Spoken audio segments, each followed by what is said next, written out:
Hello बच्चों, हम लोग रिफ्रैक्शन के डिफरेंट केसेस पढ़ रहे थे और कल हम लोगों ने लेटरल शिफ्ट के बारे में बात किया था। लेटरल शिफ्ट का फॉर्मूला हम लोगों ने ड्राइव भी किया था, पता भी लगाया था।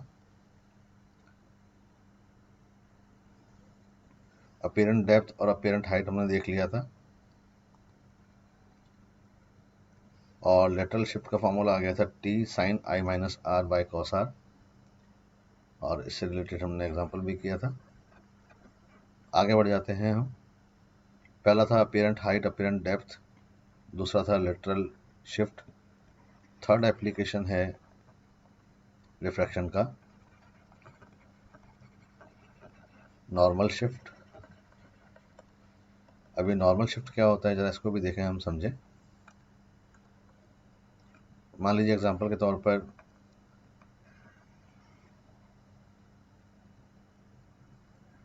ये मीडियम है और इसके ऊपर ये नॉर्मल है।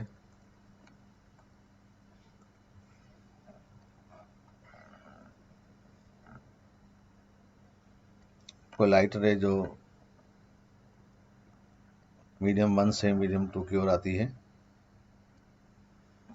जैसा कि बताया गया था कि डेंसर मीडियम में आकर के वो अपने पाथ से डेविएट हो गई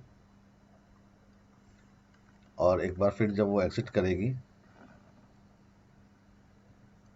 तो उसी मीडियम में वापस लौट जाएगी।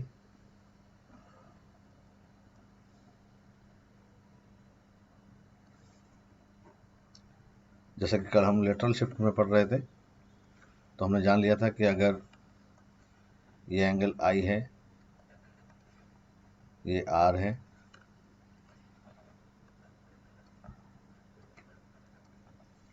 तो बाहर निकलने पर लाइट रे पैरेलल हो जाती है।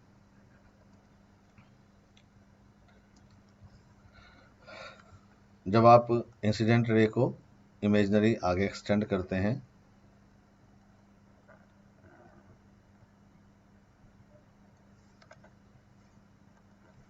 ये इस रे को आपने यहाँ पे इमेजिनरी एक्सटेंड किया है, तो इंसिडेंट रे और आउटगोइंग रे, ये इंसिडेंट रे हुई,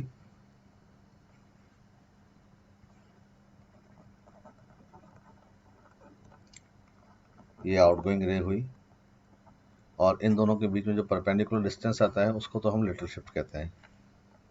ये परपेंडिकुलर डिस्टेंस आया था जिसको हम क्या कहते हैं, लेटरल शिफ्ट, है ना।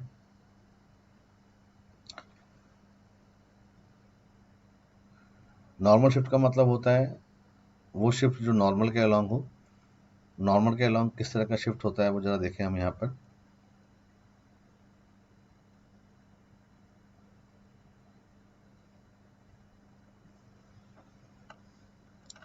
तो एक बार फिर हम मान लेते हैं कि कोई ट्रांसपेरेंट मीडियम है इस तरह का, और इसकी सरफेस पर नॉर्मल है।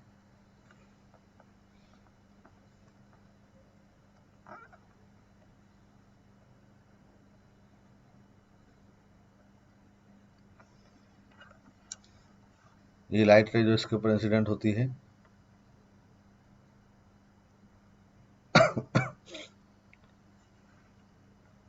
तो मान लेता हूँ मैं कि कोई ऑब्जेक्ट है जो कि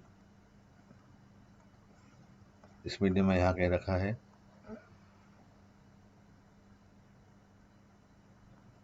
चलिए इस लाइन को पूरा मान लेते हैं, ठीक है।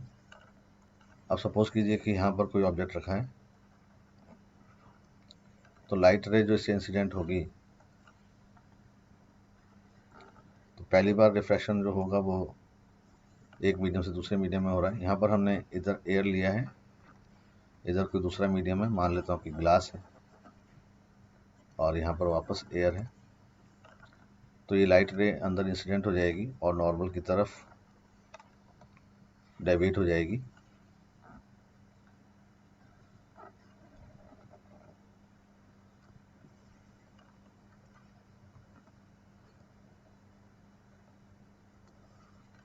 और जब ये वापस मीडियम 1 में एग्जिट होगी तो हमने देख लिया जैसा ऊपर देखा है कि ये इंसिडेंट रे और ये आउटगोइंग रे। अब इसके नॉर्मल के या सरफेस के परपेंडिकुलर के अलॉन्ग देखें अगर हम, तो आप ध्यान से देखिए, पहली बार जब रिफ्लेक्शन होता है इस पॉइंट पर,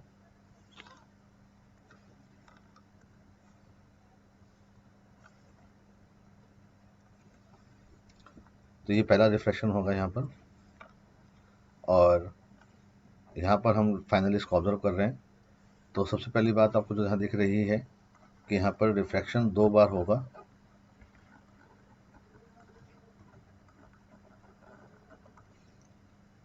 ये ऑब्जेक्ट है और इस पॉइंट पर जो पहला रिफ्लेक्शन हुआ है, इसको अगर हम पीछे की तरफ एक्सटेंड करते हैं तो देखने से हमें ऐसा लगेगा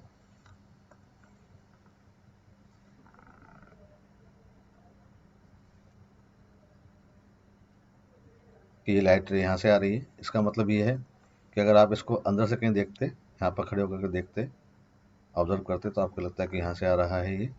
तो ये इमेज बन गई है इसकी I1, पहली बार रिफ्लेक्शन हुआ है, लेकिन आप तो फाइनली इसको यहाँ से ऑब्जर्व कर रहे हैं।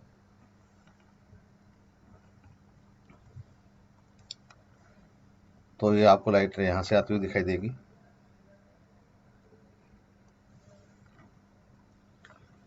I2। तो अब नॉर्मल शिफ्ट क्या है, नॉर्मल के अलॉन्ग, क्योंकि ये भी नॉर्मल है तो ये भी नॉर्मल ही समझिए आप। ऑब्जेक्ट यहाँ पर है लेकिन शिफ्ट हो गया इस तरफ, तो इस शिफ्ट को हम बोलते हैं, या इस ऑब्जेक्ट का जो फाइनल इमेज बना है, इस शिफ्ट को हम बोलते हैं नॉर्मल शिफ्ट, डेल्टा। ठीक है ना।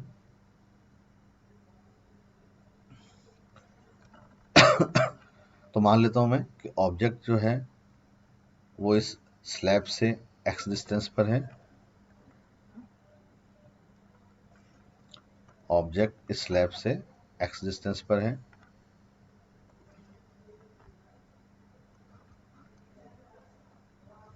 और इस मीडियम की थिकनेस t है,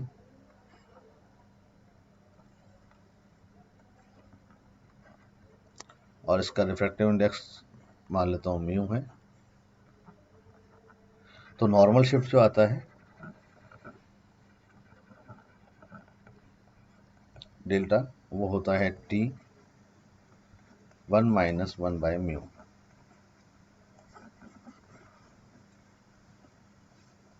ऑब्जेक्ट आपने यहाँ पर रेयर मीडियम में रखा है, तो जो शिफ्ट आएगा towards the direction of light,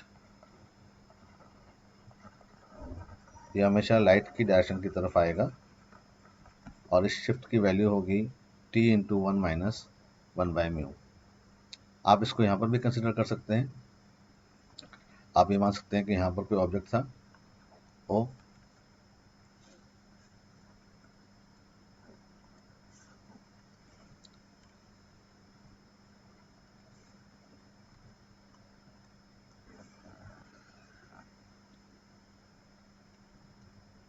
पहली बार जब रिफ्लेक्शन हुआ यहाँ पर, तो इसकी इमेज बन जाएगी यहाँ पर I1, और जब दूसरी बार इमेज बनेगी यहाँ पर तो ये हो जाएगा I2। तो ये पहली इमेज है I1 और ये दूसरी इमेज है I2। मीडियम की तरफ शिफ्ट जितना हो गया है ये फाइनल इमेज और ऑब्जेक्ट, इसे हम बोलते हैं नॉर्मल शिफ्ट, और ये है लेटरल शिफ्ट। ठीक है। तो लेटरल शिफ्ट जो आया था कल D, वो आया था T sin I - R by cos R, general formula था ये।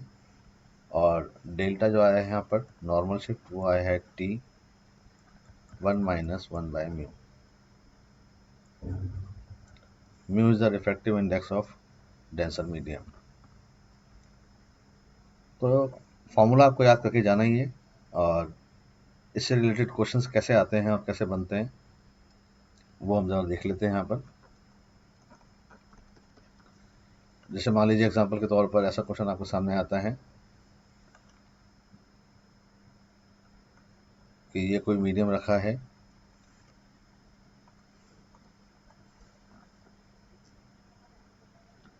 इस मीडियम का आपको थिकनेस और रिफ्रैक्टिव इंडेक्स मिल जाएगा।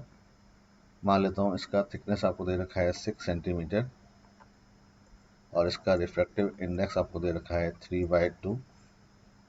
और ऑब्जेक्ट आपको क्वेश्चन में ध्यान से देखना पड़ेगा कि कौन से शिफ्ट की बात पूछी जा रही है, ठीक है ना। यहाँ पर ये दे दिया गया है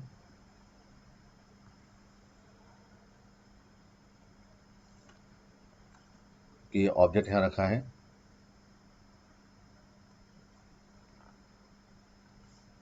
कहीं पर भी मान सकते हैं आप, ये ऑब्जेक्ट रखा है यहाँ पर और इस ऑब्जेक्ट का जो डिस्टेंस दिया है आपको वो 8 सेंटीमीटर है। ऑब्जेक्ट का डिस्टेंस आप देखिएगा तो हमेशा जहाँ से मीडियम स्टार्ट हो रहा है वहाँ से डिस्टेंस लिया जा रहा है, ठीक है।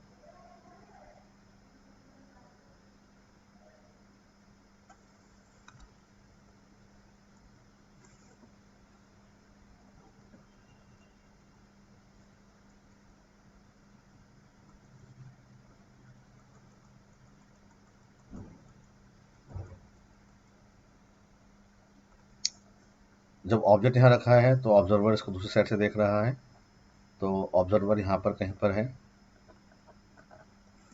वो चाहे यहाँ पर हो चाहे कहीं पर भी हो, बस इस साइड में है। और पूछा गया आपसे कि find out the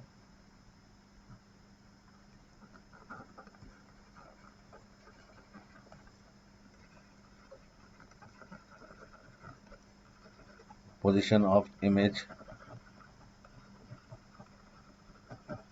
observed by the observer,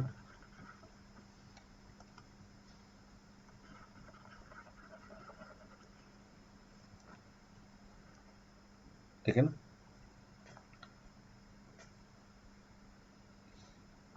तो सिंपल सी बात है कि आपको जो सब कुछ दे रखा है यहाँ पर, ये x दे रखा है, t दे रखा है, म्यू दे रखा है, तो आप शिफ्ट पता लगा लें और यहाँ जो शिफ्ट आएगा वो आ जाएगा t 1 - 1 बाय म्यू और t हो जाएगा यहाँ पर 6, 1 - म्यू करेंगे यहाँ पर तो 2/3 आ जाएगा। 1 - 2/3 यानी कि 1/3, तो 2 सेंटीमीटर का आपको शिफ्ट मिल गया यहाँ पर, ठीक है ना। तो सबसे पहले आप शिफ्ट ही पता लगाया करेंगे। तो अगर आपसे सिर्फ ऑब्जर्वर दे रखा है और ऑब्जर्वर की पोजीशन नहीं दी है तो बस आप इसको ये मान सकते हैं कि ऑब्जर्वर जस्ट इस स्लैब के पास ही था। तो यहाँ पर इस स्लैब की थिकनेस जो थी वो 6 थी और ऑब्जेक्ट यहाँ से 8 सेंटीमीटर पर था, लेकिन शिफ्ट होने के बाद में इसकी फाइनल इमेज यहाँ पर आ गई है, कितना 2, तो ये बच गया 6। तो आपका आंसर हो जाएगा 6 यहाँ से और 6 ये 12। तो ऐसे क्वेश्चंस में आप ये जरूर देखा करें कि ऑब्जर्वर कहाँ पर है। ऑब्जर्वर की लोकेशन अगर दे रखी है तो ठीक है, नहीं दे रखी तो फिर आप उसको जस्ट लेफ्ट से ही लगा हुआ मानेंगे, ठीक है ना। कई बार ऐसे क्वेश्चंस में ऐसा भी होता है कि आपको रे डायग्राम बनाने की ज़रूरत ही नहीं है, सीधा ही आप क्वेश्चन को सॉल्व कर सकते हैं। मान लीजिए कि एग्जांपल के तौर पर ऐसा क्वेश्चन आपको सामने आता है कि ये कोई स्लैब है, ये स्लैब दे दिया आपको 10 सेंटीमीटर थिकनेस का, इसका म्यू दे दिया है आपको,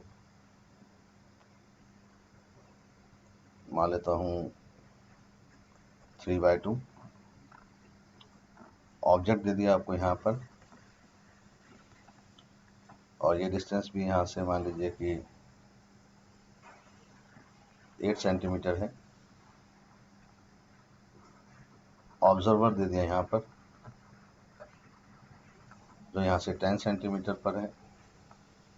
तो अगर आप ऑब्जेक्ट को देख रहे हैं यहाँ से तो ये हो गया 10, ये हो गया 10, 20 तो हो ही गया, लेकिन अब यहाँ पर जो आएगा फाइनल इमेज वो शिफ्ट के बाद में आएगी।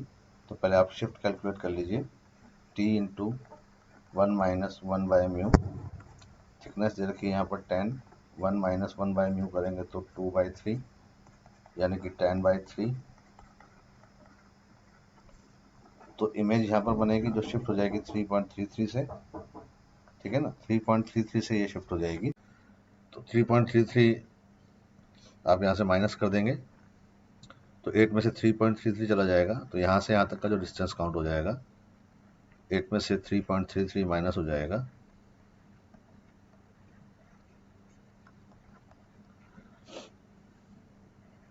तो ये 4.67 हो जाएगा। तो टोटल जो डिस्टेंस आ जाएगा जहाँ से आपको इमेज दिखाई देगी वो हो जाएगा 10 और 10 20 प्लस 4.67 यानी कि 24.67। तो मेरे ख्याल से इन दो एग्जांपल से आपको नॉर्मल शिफ्ट क्लियर हो गया होगा, है ना। तो नॉर्मल शिफ्ट में जो क्वेश्चन आएंगे तो फिर सीधे फॉर्मूला बेस्ड ही आते हैं। और चलिए इसमें अगर हम ये मान लें कि एक से ज़्यादा मटेरियल आ गया या एक से ज़्यादा मीडियम आ गया तो फिर क्या करेंगे हम।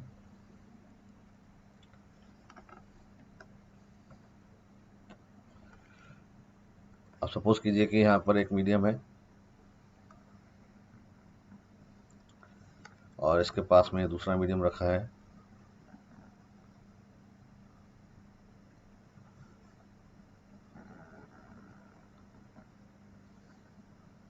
थिकनेस दोनों की मान लेता हूँ अलग अलग दे रखी है, ठीक है।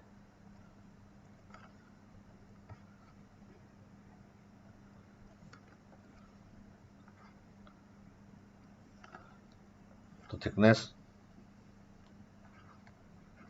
6 सेंटीमीटर मान लेता हूँ, 4 सेंटीमीटर, दो मीडियम है यहाँ पर। और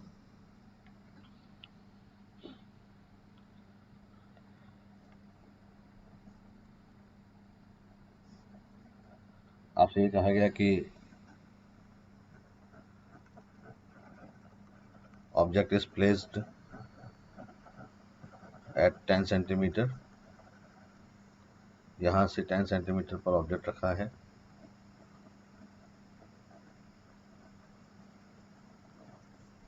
ये 10 सेंटीमीटर दे दिया आपको।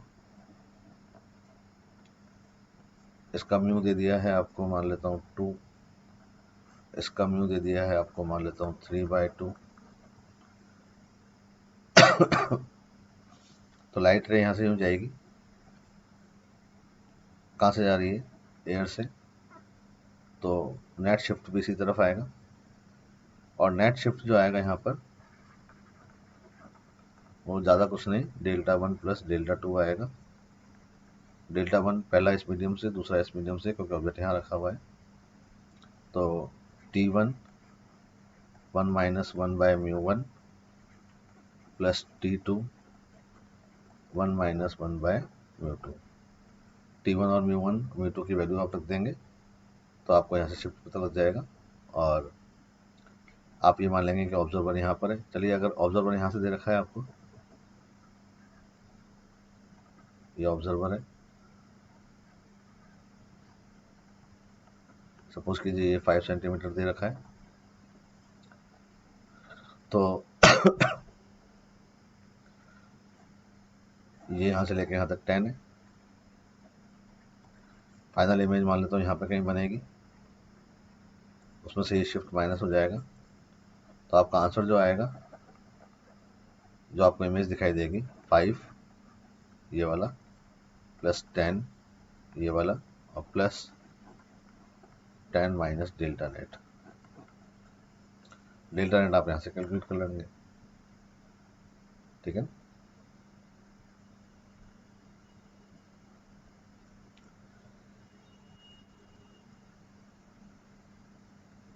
नेक्स्ट एप्लीकेशन रिफ्लेक्शन की होती है TIR, यानी कि total internal reflection.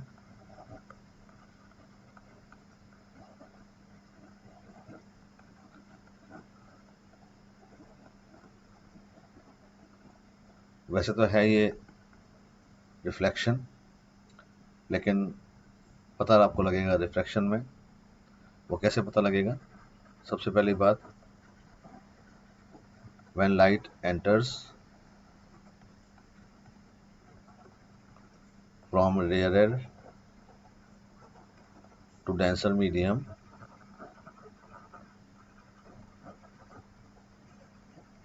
it deviates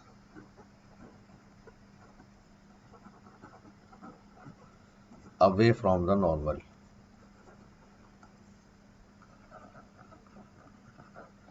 normal से दूर शिफ्ट हो जाती है वो, यही इसका कंसेप्ट होता है। तो यहाँ पर हम एक डेंसर मीडियम लेते हैं,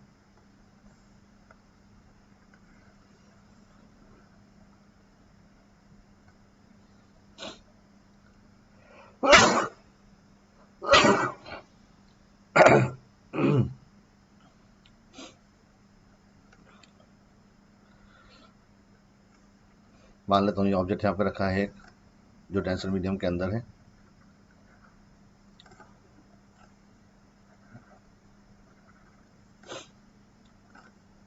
ये नॉर्मल है।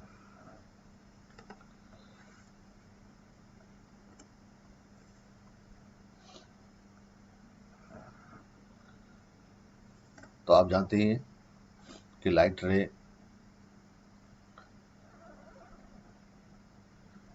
जो डेंसर मीडियम से रेयर मीडियम में जाएगी तो वो नॉर्मल से दूर हट जाएगी। अगर आप एंगल ऑफ इंसिडेंस को और बढ़ाएंगे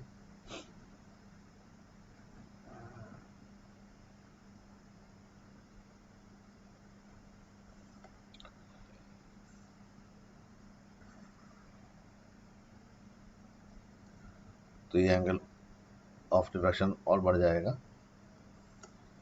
एक पर्टिकुलर एंगल ऐसा भी आएगा जब रिफ्रैक्टेड रे इस सरफेस के पैरेलल हो जाएगी आफ्टर रिफ्लेक्शन,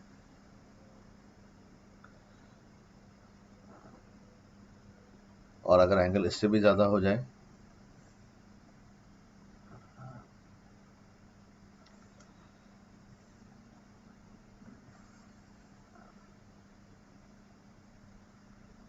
तो ये लाइट रे वापस उस डेंसर मीडियम में लौट करके आ जाएगी। तो अगर हम वास्तव में देखें तो जैसे जैसे एंगल ऑफ इंसिडेंस यहाँ से बदलता जाएगा,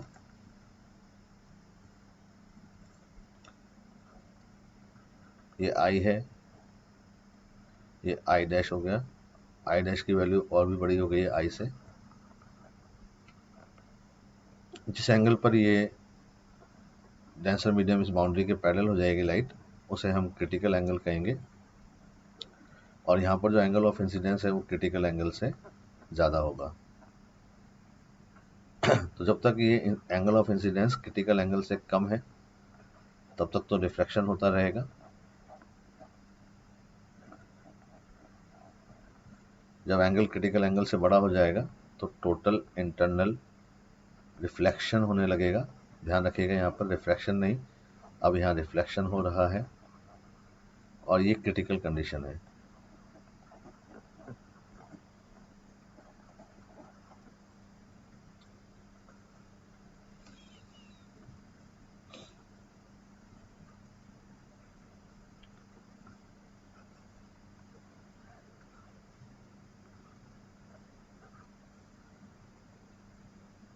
तो हमने यहाँ पर देखा है कि as the angle of incidence increases तो एंगल ऑफ रिफ्रैक्शन भी बढ़ता जाएगा, और जब एंगल ऑफ इंसिडेंस बराबर होता है क्रिटिकल एंगल के तो एंगल ऑफ रिफ्रैक्शन यहाँ पर 90 डिग्री हो जाएगा।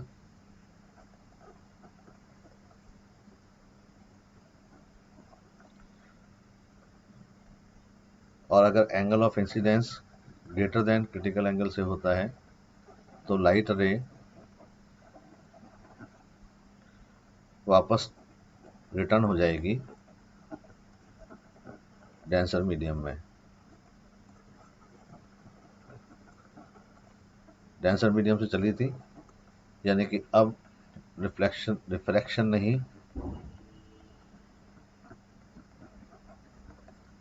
बल्कि अब रिफ्लेक्शन हो रहा है, अंदर ही अंदर हो गया है, तो इसे हम बोलेंगे टोटल इंटरनल रिफ्लेक्शन। यानी जब लाइट रे, ध्यान रखिएगा, ये केवल तभी हो पाएगा जब लाइट रे डेंसर से रेयर में एंटर करे।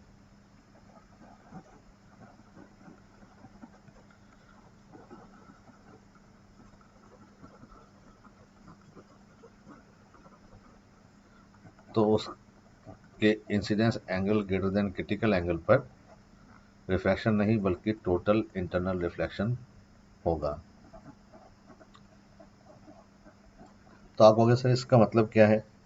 इसका मतलब ये है कि जब तक एंगल ऑफ इंसिडेंस कम है तब तक आप इसकी इमेज को देख पाओगे। यहाँ पर भी आप इसकी इमेज को देख पाओगे ऑब्जेक्ट की। ये क्रिटिकल कंडीशन हो गई है और यहाँ पर इमेज दिखना बंद हो जाएगी।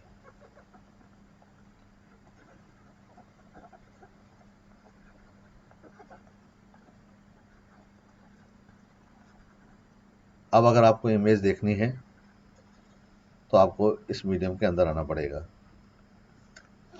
तो इस मीडियम के अंदर आने पर आपको इमेज दिख जाएगी। यहाँ से आप इमेज देख सकते हो। तो यहाँ से आपको इमेज दिखाई देगी इस ऑब्जेक्ट की।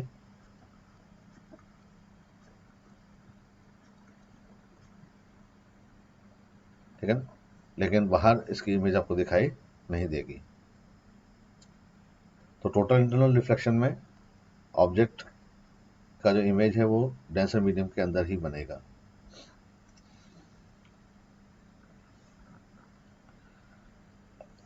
मैथमेटिकल एक्सप्रेशन देखें इसका।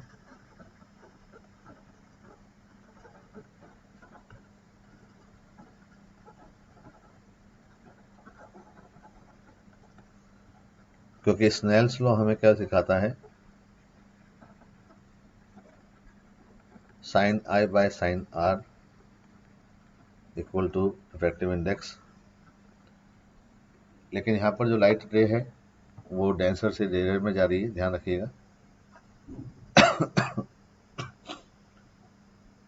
मैंने आपको बताया था μ1 sine I equal to μ2 sine r. Critical condition की अगर हम बात करते हैं तो लाइट रे आ रही है डेंसर मीडियम से, साइन आई सी या थीटा सी,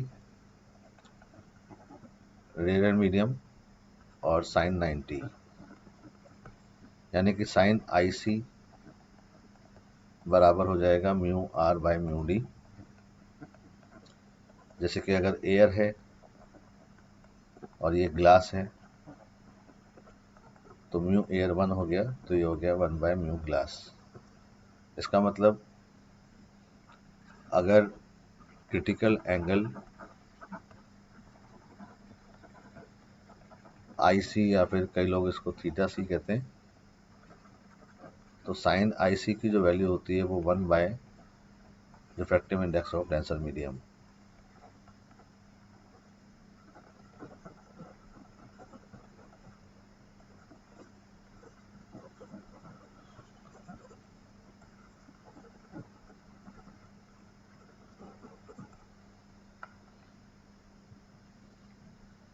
और अगर angle of incidence I C से बड़ा हो जाएगा तो आप देख रहे हो कि अब तो ये रिफ्लेक्शन होने लगा है। रिफ्लेक्शन होने लगा है तो अगर ये एंगल यहाँ पर आई है तो रिफ्लेक्शन का ये एंगल भी यहाँ पर आई हो जाएगा। इसका मतलब ये हो गया, हम ये बोल सकते हैं कि जब लाइट डेंसर से रेयर मीडियम में आती है और इंसिडेंस एंगल आई है तो तीन बातें होती हैं।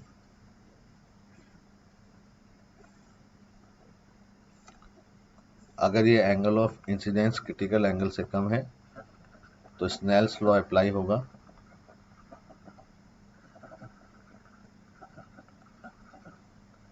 और आप लगा सकते हो mu D sine I equal to mu R sine R. जब ये एंगल क्रिटिकल एंगल के बराबर है तब साइन आई सी बराबर 1/म्यू डी, और जब इंसिडेंस एंगल क्रिटिकल एंगल से बड़ा है तो अब स्नेल्स लॉ नहीं लगेगा,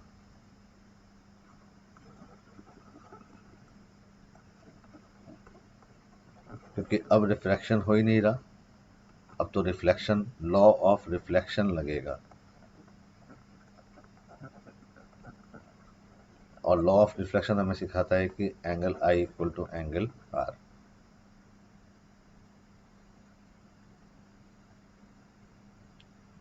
ठीक है ना।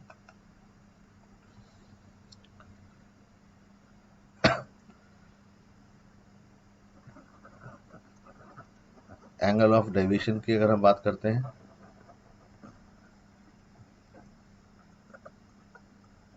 एंगल ऑफ डेविएशन, तो देखिए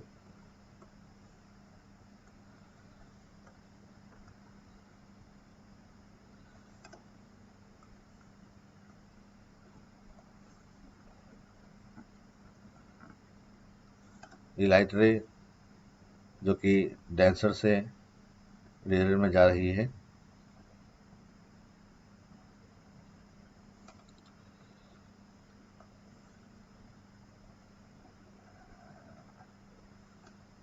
तो अगर आप ध्यान से देखें तो ये इंसिडेंट लाइट और ये रिफ्लेक्टेड लाइट है, और ये इंसिडेंट लाइट है। इंसिडेंट और रिफ्रैक्टिव लाइट के बीच में जो एंगल होता है वो डेविएशन कहलाएगा। और ये पूरा का पूरा एंगल देखें आप यहाँ से तो आर है, और ये एंगल यहाँ पर आई है, और ये तभी होगा क्योंकि लाइट रिफ्रैक्ट हो रही है, इसका मतलब angle of incidence critical angle से कम है।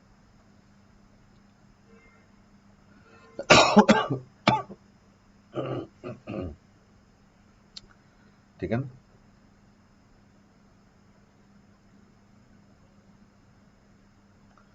तो आप देखें यहाँ पर ध्यान से, तो ये एंगल आई है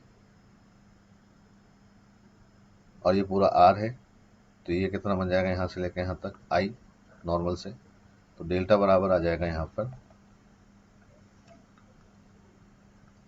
डेविएशन डेल्टा बराबर आएगा आर माइनस आई। ये फॉर्मूला आप कब तक यूज़ कर सकते हैं, जब तक कि रिफ्रैक्शन होगा, और रिफ्रैक्शन तब तक होगा जब तक इस आई की वैल्यू आई सी के बराबर है। ठीक है ना। यानी कि जब angle of incidence critical angle से कम है तो डेल्टा बराबर हो जाएगा आर माइनस आई।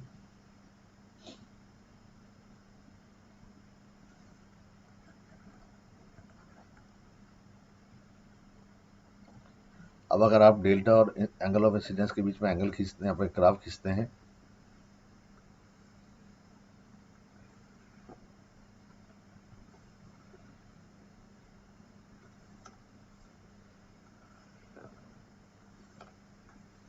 तो यहाँ पर लिया जा रहा है डेविएशन और यहाँ ले रहे हैं हम आई, ये है एंगल आई सी। जब तक एंगल आई छोटा रहेगा आई सी से, तब तक ये इस तरह से वेरिएशन होगा।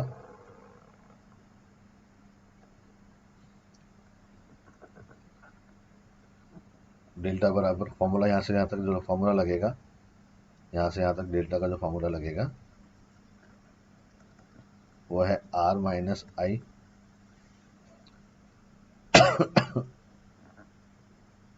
और जब आई सी होगा तो आर की वैल्यू 90 डिग्री हो जाएगी, तो ये वाला जो डेविएशन आएगा इस पॉइंट पर ठीक क्रिटिकल कंडीशन पर, तो वो आ जाएगा 90 डिग्री माइनस आई सी। और इसके बाद से लॉ ऑफ रिफ्लेक्शन लगेगा, और रिफ्लेक्शन में तो आप जानते हैं कि डेल्टा बराबर डेविएशन जो होता है वो होता है पाई माइनस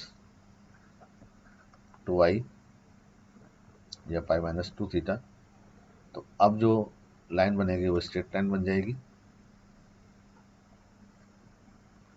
और ये स्ट्रेट लाइन ऐसी आएगी,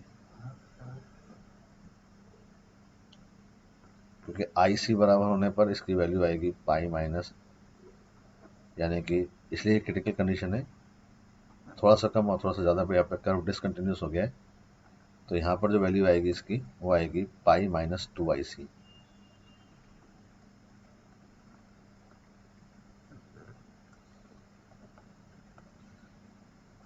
तो ये this is the curve between deviation and angle of incidence. इसको दोबारा देखिएगा, आप रिफ्लेक्शन अगर आपने ध्यान से पढ़ा है तो फिर ये कर्व समझने में आपको परेशानी नहीं होगी।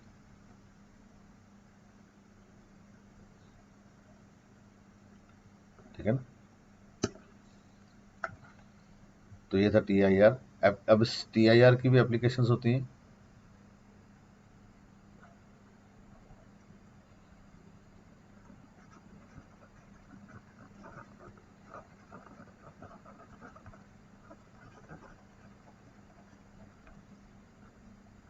एक तो हम इस चैप्टर क्लास में पढ़ेंगे जिसमें हम लेज़र के बारे में पढ़ेंगे। एक सबसे कॉमन जो होती है वो रेडियस ऑफ डिस्क।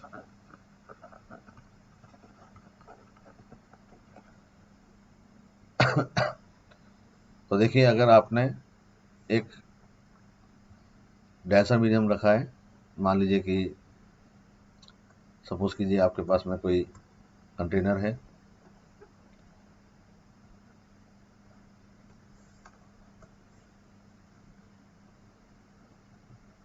और इस कंटेनर में आपने लिक्विड भर दिया है,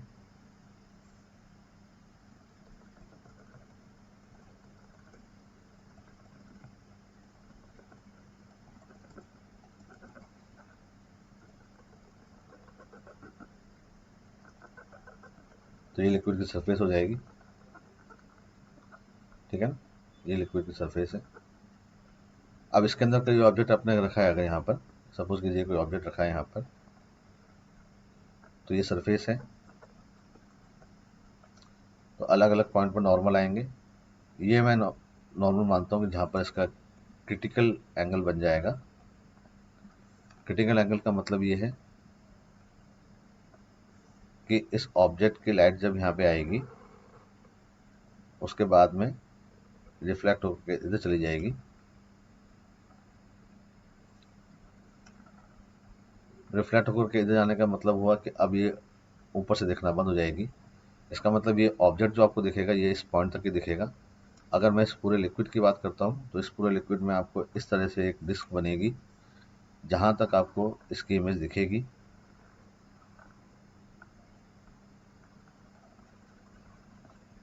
और इसके बाद में ये एरिया जो आएगा यहाँ पर आपको इसकी कोई इमेज दिखाई नहीं देगी।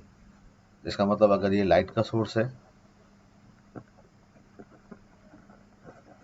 तो लाइट इस रीजन में ही लाइट रिफ्रैक्ट होगी और यहाँ पर जो लाइट होगी वो इस लिक्विड से आपको एयर में दिखाई देगी इस रीजन तक। इसके इधर आपको कोई लाइट दिखाई नहीं देगी क्योंकि लाइट रिफ्लेक्ट होकर वापस लिक्विड में चली जाएगी। तो आपको ऊपर एक डिस्क बनी हुई दिखाई देगी और हमें इस डिस्क की रेडियस चाहिए होती है R। तो अगर इस लिक्विड का रिफ्रैक्टिव इंडेक्स म्यू है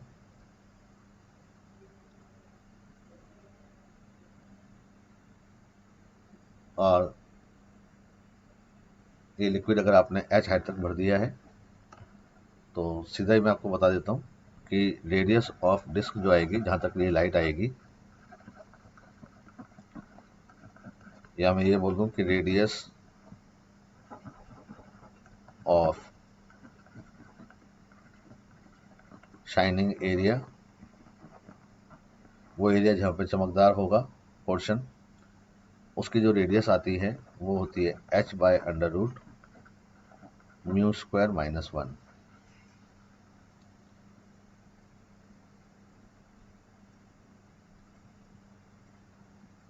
H/√μ² - 1 ये R है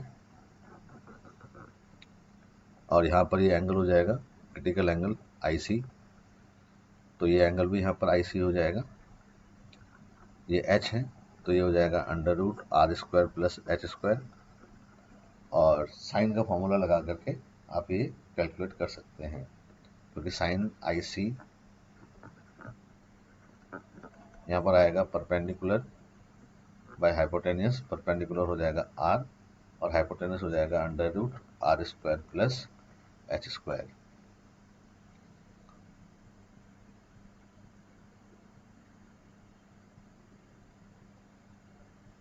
और साइन थीटा का, साइन आई सी का वैल्यू आप जानते हैं 1/म्यू होता है। तो ये फॉर्मूला लगा करके आप रिलेशन कैलकुलेट कर सकते हैं, तो आपको ये रेडियस आ जाएगी। ठीक है ना।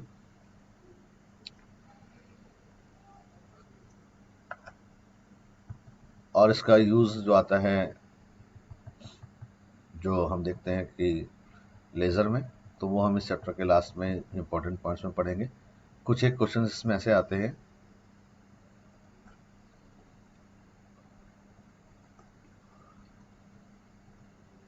जैसे मान लीजिए क्वेश्चन आपको सामने आता है,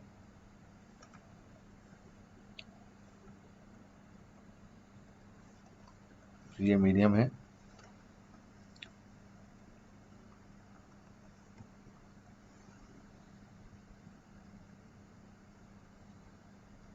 और आपको एक इसमें रे ऑप्टिक का डायग्राम बना के दिया गया है कि नॉर्मल है,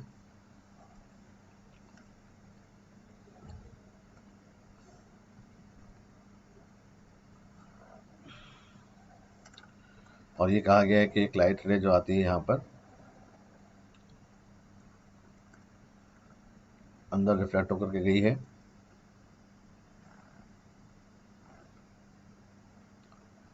और अब यहाँ पर अक्स का टी आई आर हो गया। तो देखिए टी आई आर कहाँ हो सकता है, कहाँ नहीं हो सकता है।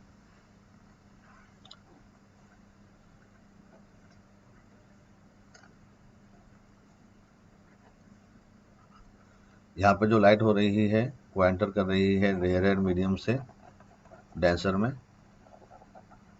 तो इसका मतलब यहाँ पर तो कोई टी आई आर होने का चांस ही नहीं है। टी आई आर यहाँ हो सकता है, यहाँ नहीं होगा तो यहाँ भी हो सकता है, यहाँ नहीं होगा तो यहाँ भी हो सकता है। तो इन तीन सरफेस पर टी आई आर पॉसिबल है। क्वेश्चन में ये दिया गया है कि अगर ये एंगल यहाँ से लेकर के यहाँ तक 45 डिग्री है, तो आपसे बोला गया कि find out the mu of medium. इस मीडियम का रिफ्रैक्टिव इंडेक्स बताओ क्या होगा। ठीक है ना। तो जहाँ पर रिफ्रैक्शन हो रहा है वहाँ पर आप रिफ्रैक्शन का लॉ लगाएंगे, और जहाँ रिफ्रैक्शन नहीं हो रहा वहाँ पर फिर आप क्रिटिकल एंगल वाला रूल लगाएंगे। तो ये एंगल यहाँ 45 डिग्री है। तो मैं बात करता हूँ फर्स्ट सरफेस की।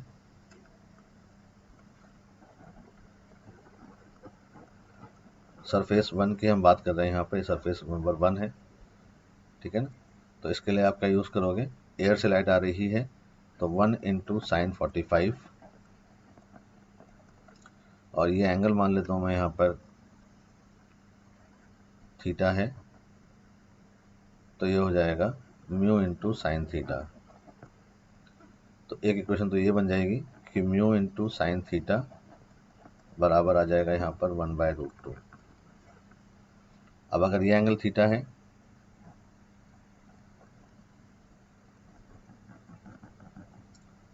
तो ये एंगल यहाँ पर 90 माइनस थीटा हो जाएगा, और 90 माइनस थीटा क्रिटिकल कंडीशन के लिए मेरे हिसाब से ये 90 माइनस थीटा जो होगा फॉर सरफेस 2 पर,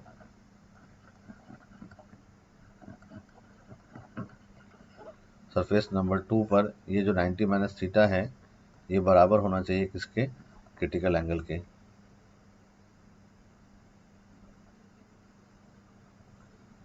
नाइन्टी माइनस थीटा बराबर किसके बराबर होना चाहिए, क्रिटिकल एंगल के। अब साइन थीटा सी क्या होता है, साइन थीटा सी होता है 1/म्यू।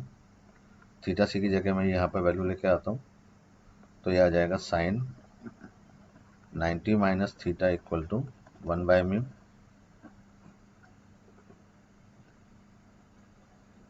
ये बन जाएगा mu cos theta, sine 90 minus theta मतलब कॉस थीटा, तो म्यू कॉस थीटा और बराबर आ गया 1। तो आप इससे साइन थीटा कैलकुलेट कर लें। आप इससे cos थीटा कैलकुलेट कर लें और दोनों को स्क्वायर करके ऐड कर दें।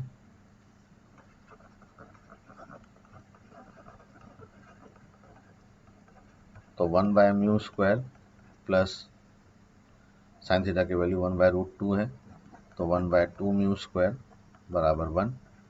1/μ² कॉमन आ जाएगा, तो 1/μ²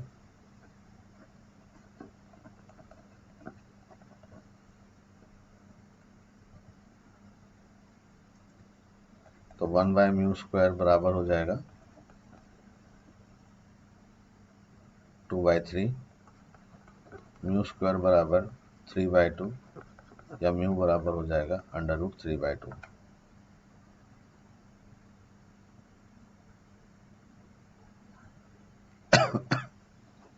ठीक है ना। तो इस तरह से आप म्यू कैलकुलेट कर सकते हैं। तो आज हमने रिफ्रैक्शन, TIR और बहुत सारे एप्लीकेशंस पढ़े हैं, तो आप इन क्वेश्चन पर ध्यान लगाइएगा और इन क्वेश्चंस को ज़रूर सॉल्व करने की कोशिश कीजिएगा। इस तरह के क्वेश्चन यहाँ पर इसी तरीके से सॉल्व होते हैं। TIR के और क्वेश्चंस मैंने आपको DPP में दे रखे हैं, तो उन क्वेश्चंस को भी आप सॉल्व करने की कोशिश कीजिएगा। नहीं होगा तो उसको हम नेक्स्ट रन पे डिस्कस करेंगे। तो मिलते हैं नेक्स्ट वीडियो में। बाय।